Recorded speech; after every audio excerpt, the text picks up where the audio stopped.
Welcome to the Video Insiders Podcast. I'm Carlos Pacheco. And I'm Tom Martin. Hello, Tom Martin. We are YouTube veterans, but more from behind the scenes. We're not, I would say Tom's more in front of the scenes than me, but we've managed many YouTube channels, many millions and billions of views over the years. But Tom's turning into his own YouTube star at this point. Well, I don't really make YouTube videos anymore, no. Which we still haven't really spoken about in much detail. So maybe for another episode, we'll talk more about why we're more behind the scenes than in front of camera. But it's because we're just not good looking enough. Well, I don't know. I think you're pretty hot, Carlos. But yeah, I definitely don't have the hair to be a YouTuber. So yeah, exactly. And considering we wake up, for me, we record early in the morning. My hair is bedhead at this point. Just a little peek behind the kimono of exactly. Video Insiders, and luckily this is not a video podcast because Carlos is actually wearing a kimono as well at this time. So nice. All right. So before we get started on what we want to talk about, we want to thank our lovely sponsor, TubeBuddy, which is the ultimate tool, browser extension, and app for video managers, YouTube channel managers, and creators. Tom? And if you, for some reason, are not yet using TubeBuddy, one, you're crazy, but two, you needn't be crazy anymore, because if you visit www.videoinsiders.fm/TubeBuddy, you can get an exclusive discount, which is super useful, especially if you're running more than one channel. Awesome. I've actually been it's been really fun to see TubeBuddy's evolution into the new YouTube Studio beta. It seems like every day there's a new sort of like feature that gets like updated, and it's starting to look better and better every day.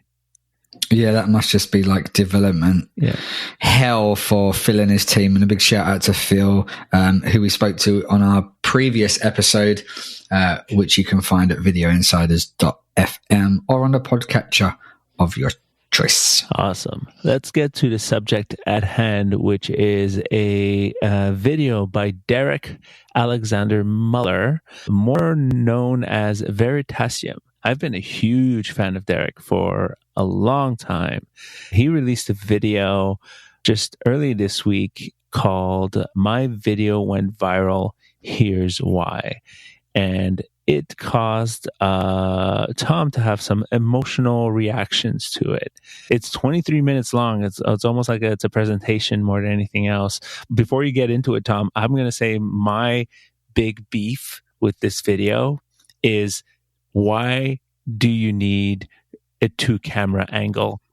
Oh, please don't. That's not what triggered me, but that is like such a common piece of advice that I give to so many YouTube channels, is that you just seriously do not need a side camera angle. I never understood why people again, I love Derek's video, but for some reason in this video, he decided to have like a 2-camera like split thing. And I'm like, I never understand, looking at the left while while you're trying to talk to an audience. But anyways, I'll let you get into the issue at hand. Talk to me about this video. So like you, I'm a big fan of Derek's. I've actually worked on a channel that collaborated with Veritasium back in the day. And I use some of his videos as like great case studies for how to do YouTube well in a lot of my presentations and stuff.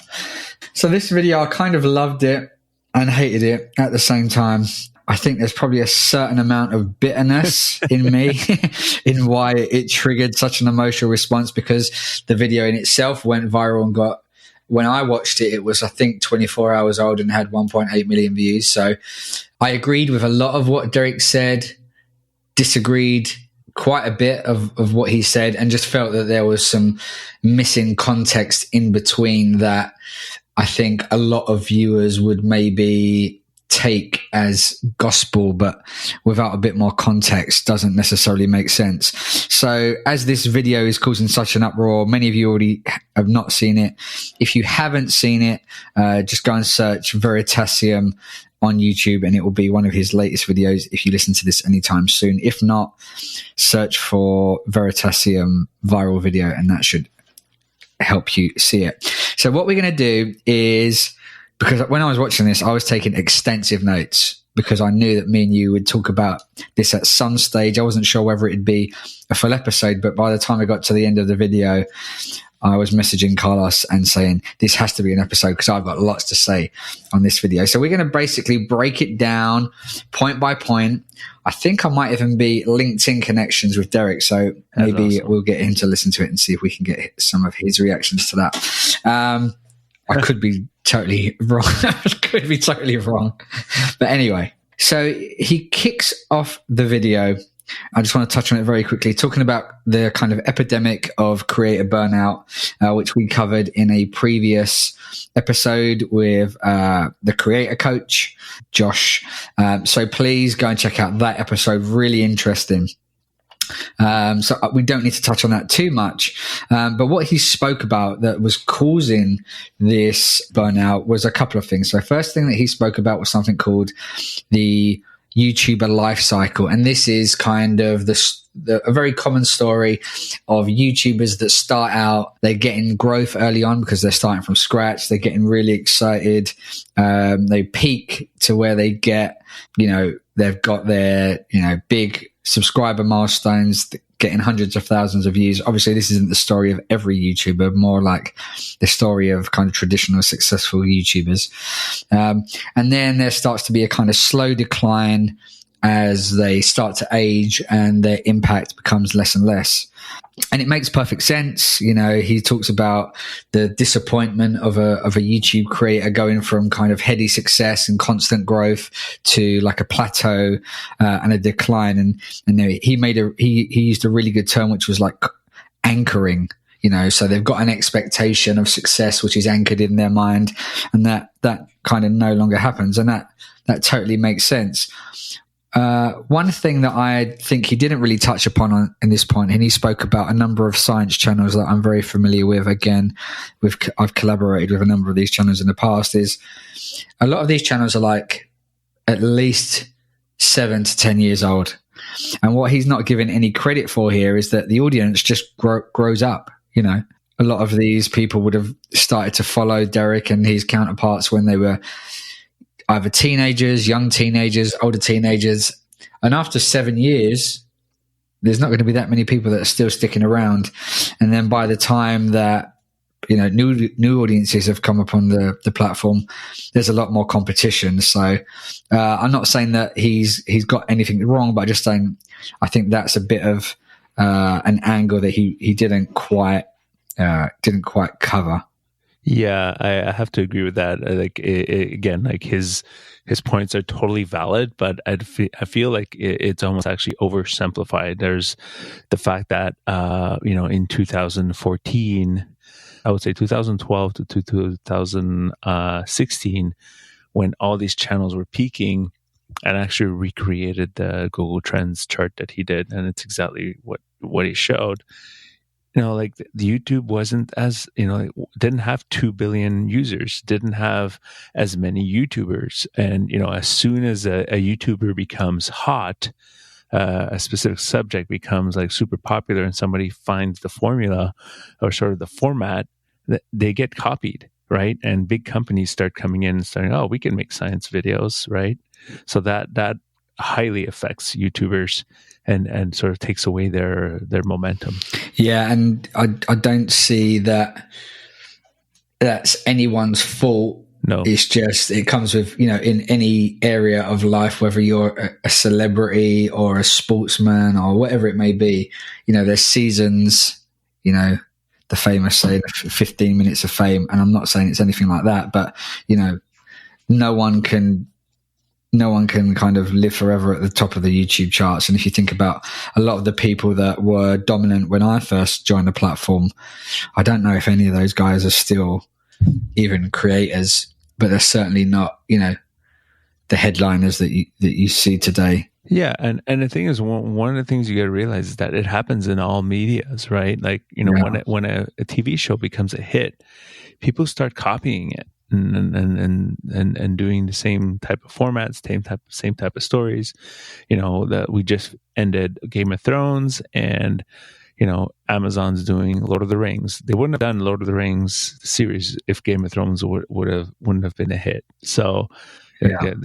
And then in the world of reality television, which is much more similar to the YouTuber side of things, it's incredible how TV networks and producers just copy the formats that get success and just say, oh, we'll do the same thing with a different twist, and some of them end up being hits and taking the power or the popularity away from the one that inspired them. So it happens to everybody. Yeah. And then Derek goes on to talk about the audience and the algorithm and the creator and how they kind of start to chase each other, and they also go on to become one, where it becomes like a self-fulfilling prophecy of one video does well, the algorithm promotes it, so then everyone makes similar kinds of videos, and that becomes the new norm.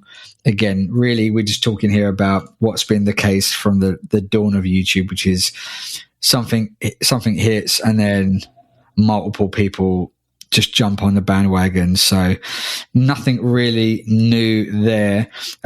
What I did really like about this part, and something that I actually disagreed with here, is I've pulled up the diagram, and it appears about the 8.5 minute mark in the video. And what Derek talks about is something called the expert checklist, which was brought together by some Nobel Prize winner. And it said that it basically takes 3 factors to become an expert in anything. And that's hours of practice. Of course, you often hear about the 10,000 hour rule, timely feedback, which you can get from viewers and from YouTube analytics. But what he says is that it's impossible to become an expert on YouTube because it changes so much and doesn't provide a reliable environment. And he says, kind of quote, it's impossible to be an expert on YouTube. And I totally disagree with that. And I think it's paramount, is what he's saying, is that YouTube doesn't provide a reliable environment. And so that is why the kind of methods that I teach and methods that I use is to create a reliable environment by doing keyword research, what I've spoken about before in previous episodes, but producing consistent metadata across all of your videos. So you just hit YouTube over the head by saying, I am an expert in this subject because I've made 300 videos all on the same very, very, very close subject. And my metadata across that catalog of 300 videos are very, very similar. And then so YouTube has no choice but to recognize you as the expert in that field. So I really kind of took, not offense, but definitely disagreed with this point of Derek saying that there's no way to be an expert on YouTube. And there's evidence of that, because if you want to learn how to do YouTube stuff, you will find Daryl Eves and Nick Nimin and Tim Schmoyer. If you want to find how to take better pictures, you will find Peter McKinnon and other people.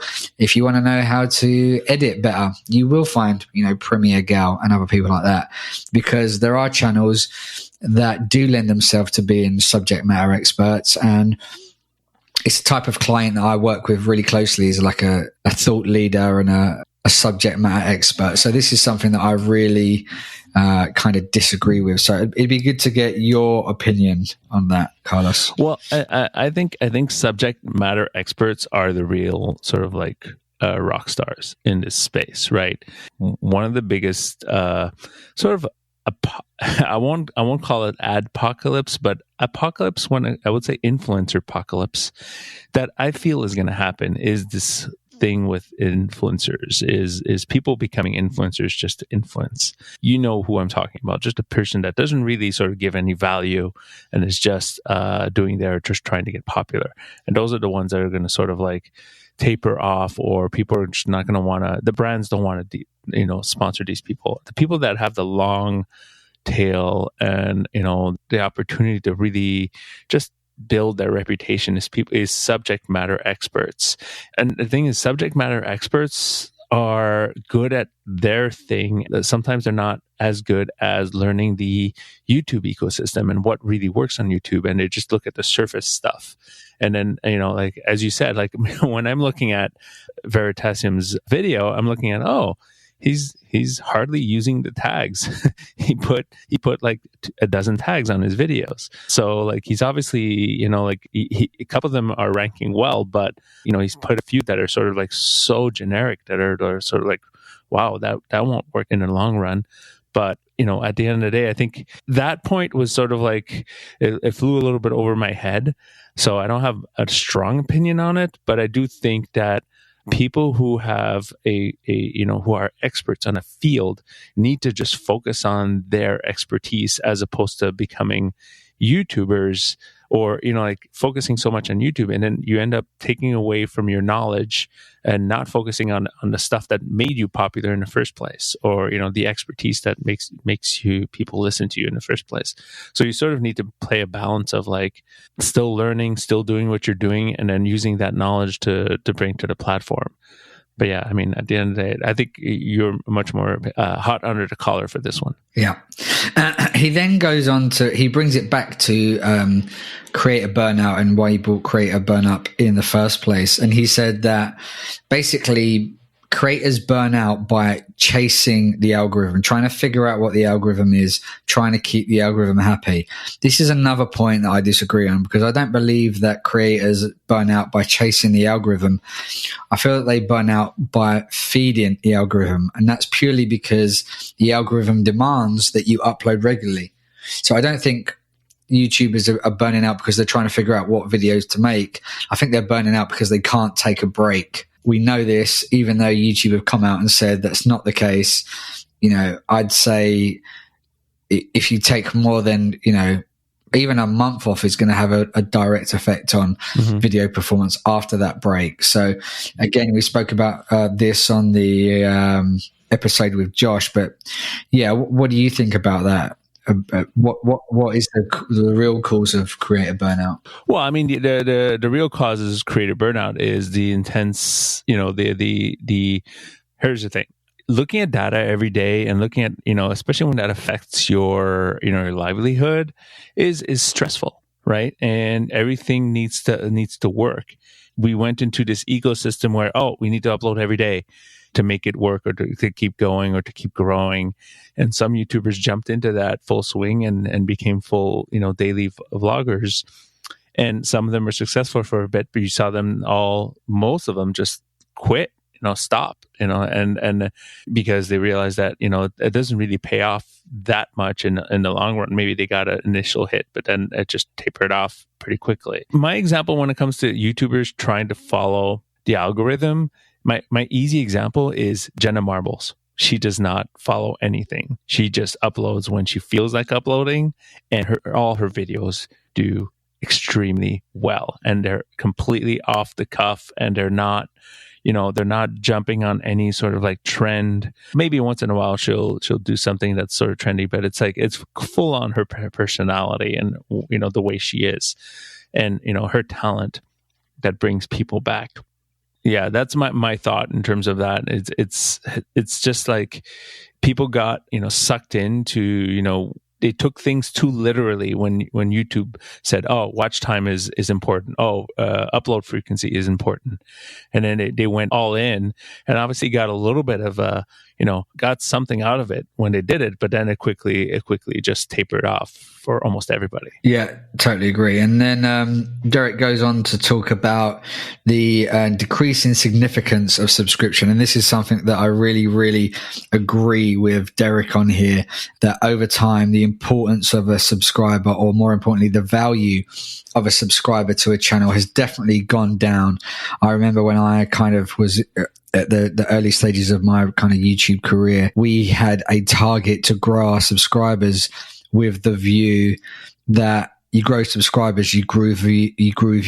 Mm-hmm. And at the time, I think this was correct. This was 2012, 2013. That worked. You grew your subscriber base, they'd be watching those videos. But over time, this has decreased. And I think that Derek really explains it here, because I've agreed with it for years, and I've said and I've told people for years, but I've never articulated it as well as Derek does here. So, Carlos, do you want to explain Derek's theory? And if not, we'll cut this out and I'll just go on and explain it. Well, I mean, I don't know if I'm going to explain it well. So obviously, if you say, but basically, at the end of the day, like the subscriber number is no longer what really drives people to your videos. Like, I'm going to deviate from Derek's point of view, but it's also the fact that like it's starting to become, these subscriber numbers are starting to become a negative thing. And we're seeing other platforms experiment where they're starting to hide things, right? Instagram, for example, in Canada right now is doing a test where you don't see likes anymore. Not yours, but the ones that the ones That's you're following. Fine, 'cause I don't get any likes anyway, so it works perfectly for me. And then like yesterday, YouTube announced that they're gonna sort of start abbreviating the subscriber numbers, right? Yes. Like now it just says like, you look at I'm looking at Veritasium, it just says 5.6, and it wasn't sort of like consistent across the board, but now it's going to be consistent across the board, and the only person that's going to see the real sort of subscriber numbers is going to be Veritasium in his dashboard. And I think I sort of suspect that sooner or later, this is the sort of gradual path that YouTube's taken to a day where subscriber numbers are not public. Maybe it'll happen, maybe it won't. But at the end of the day, a subscriber has become a like, right? It's like it's a suggestion. It's not a subscription. That's been happening for many, at least something like 4 years now, where the subscriber number just means less and less. You see it so obviously in some older channels that have the same number of subscribers as Veritasium, but only get like 100,000 views per videos. So obviously the subscriber's not working. I don't know if I'm jumping the shark here, but like he focuses on the bell part of the situation at the end, but that's more at the end. Yeah, well, no, I think everything you say is totally valid. I think what he was trying to say is that the technical reason for those subscribers being less valuable was that basically the algorithm was so smart in determining what people would want to watch next and what would keep people on the platform that basically they couldn't trust the subscriber that they were subscribing to the right channels. Mm-hmm. So basically YouTube can make better decisions than you can to know what you want to watch. So, you saying you subscribe to a channel, but then you don't watch their videos necessarily when you get served them. So instead they're going to serve you stuff that they know that you're much more likely to watch. So it was really well articulated how he summed that up. Yeah, and I have to agree. I often go, flip between home, trending, and subscription when I'm on YouTube. It happens a lot of times that the videos on home are videos that I don't subscribe to, and or channels that I don't subscribe to, but there's like super relevant to past content that I've watched and the type of content that I watch. So they're definitely doing a good job on that side of things. So the next part that Derek goes on to talk about is the kind of the meat and the potatoes of the video. Is actually how to go viral and why YouTube now favors kind of sensationalist content. And he went to talk on about the analogy of yellow journalism, which basically says, it's like the old newspaper industry where they needed to sell papers, so they'd put like sensationalist headlines and imagery on the front. So that's why sensational titles and sensational thumbnails do really well. They get clicked, they get watched, which is why the homepage is full of videos like that. And when he was talking about this, I was like nodding along. I was like, I can't remember if I said it out loud, but I certainly said it internally. If not, I am known to speak to myself in this tiny little office. And I said to myself, of course it is. That's why Mr. Beast gets so many views. And he turned over his flip chart and he said, so I've been working with Mr. Beast. And it was like, okay, of course, perfect. this video is really speaking to me, and it makes perfect sense. Mr. Beast is a beast. I've been following his progress for years and years and years. I think the first video that I ever saw of him was something like him reading the entire dictionary or something crazy like that.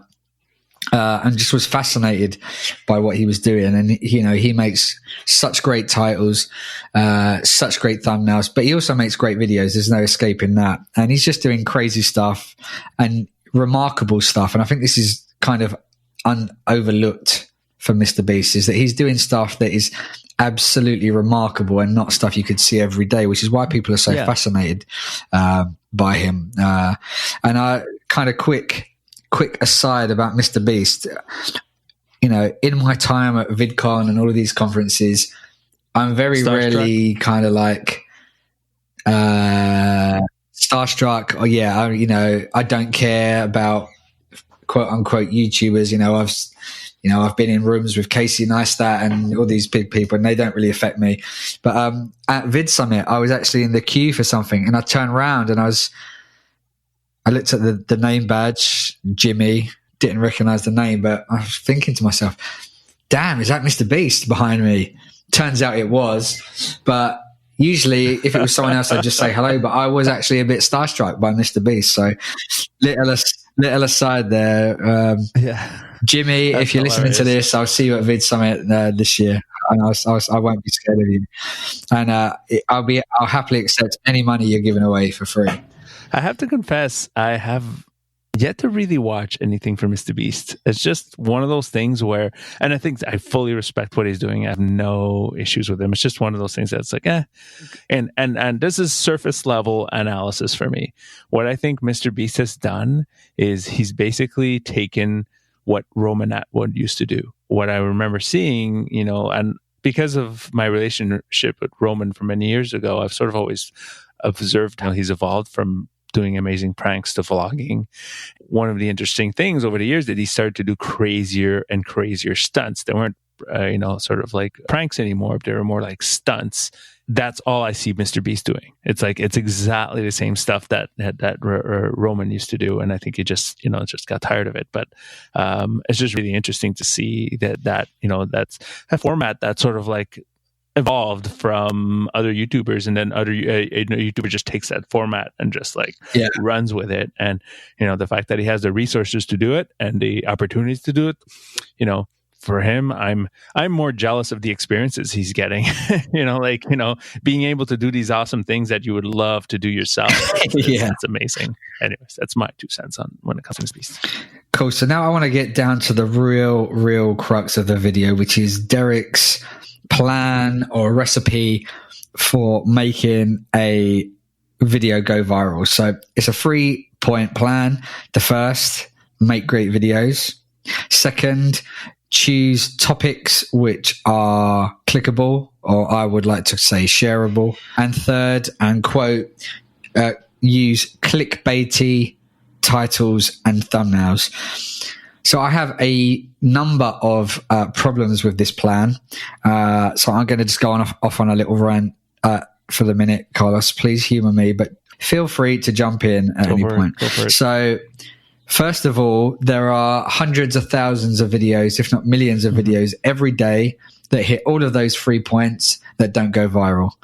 So this gives no credit to the fact that there is some level of serendipity involved here. So you can have hit all of these 3 amazing videos, all of these 3 main points, but if you just didn't happen to get the right person watching at the same time, that put it on r/video on Reddit, or embedded it in an article on Gizmodo or whatever it may be, this same exact video, an hour later maybe doesn't go viral. Who knows?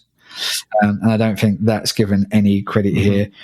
It makes this sound really easy. It's really not, especially considering the amount of competition out there.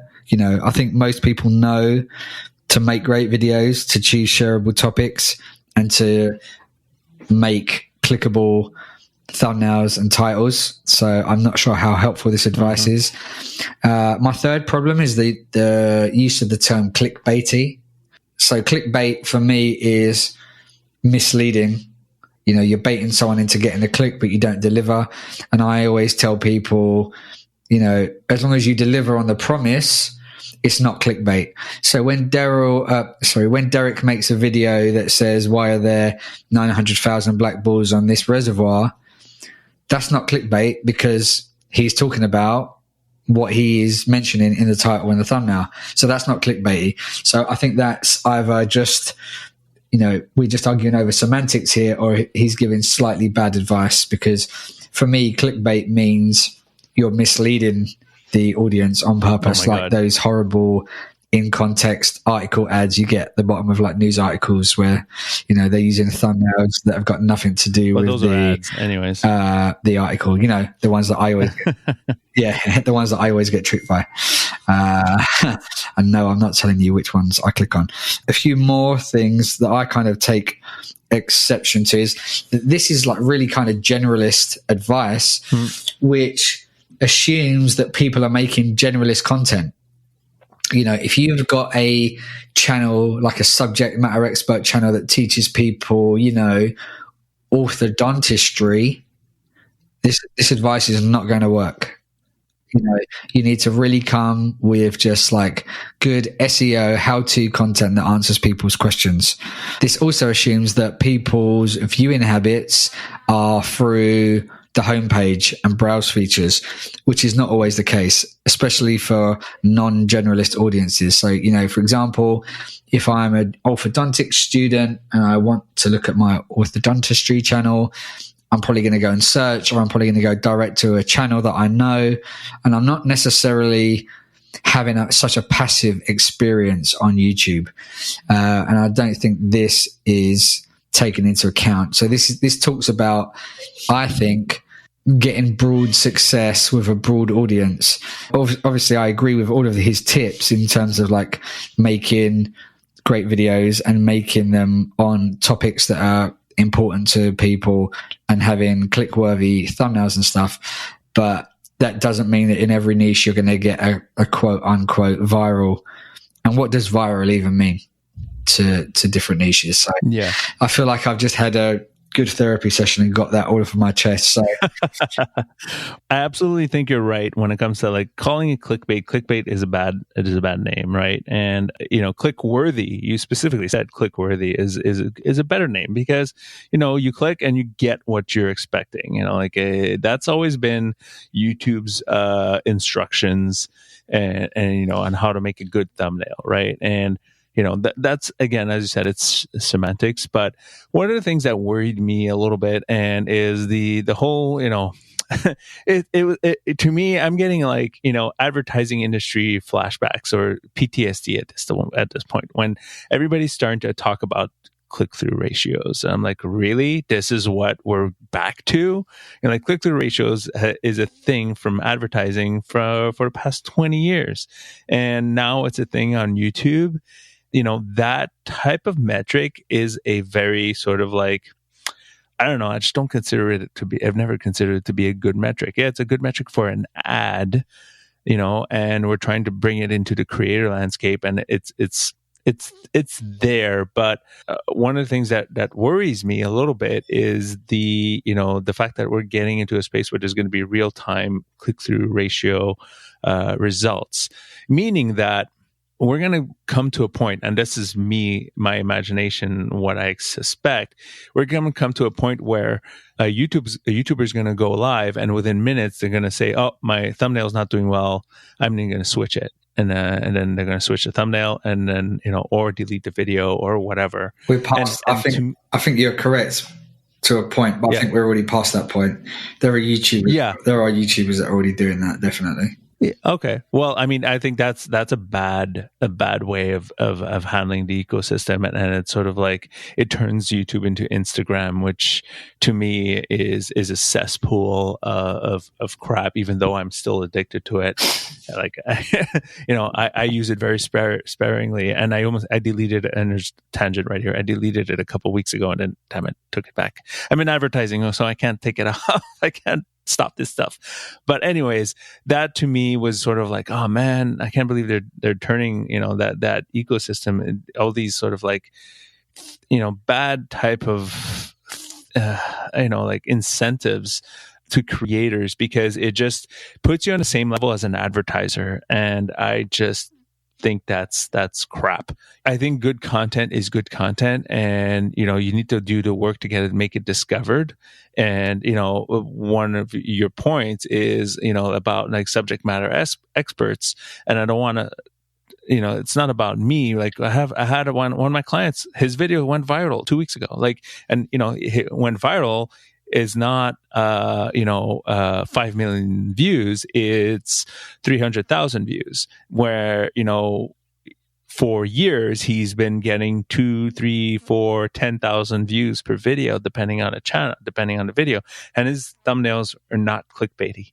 They're just straight up, this is what's going to happen in the video, this is what I'm telling you about, and this is the subject. He hit a subject that was really hot.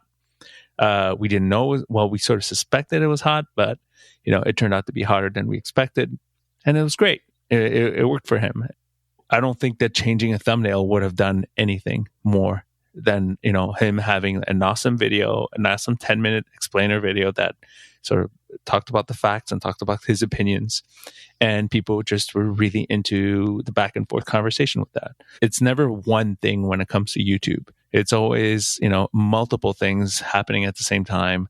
And, focusing on the thumbnail is super important. Nothing against it.